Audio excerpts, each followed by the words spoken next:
Hey guys, welcome back to our YouTube channel. In this video we are going to discuss how you can fix plugin installation and update failed issue. So let's see how it works.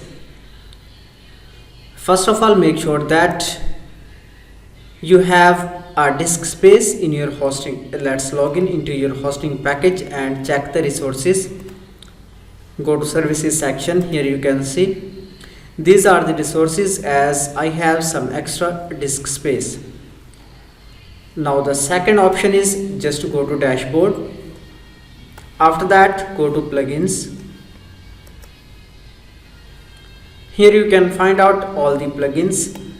Just click here, select all. After that, deactivate, then apply. Here you can see all plugins are deactivated. Now you can install your required plugin.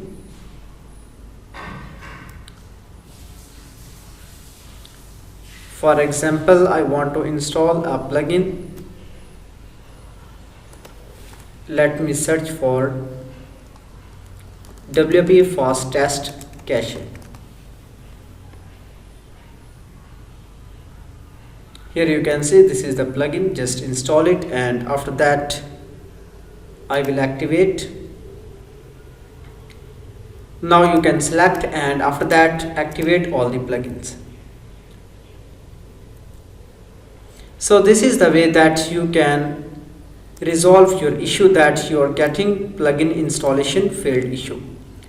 Thank you for watching video. For more videos and updates, please subscribe our YouTube channel.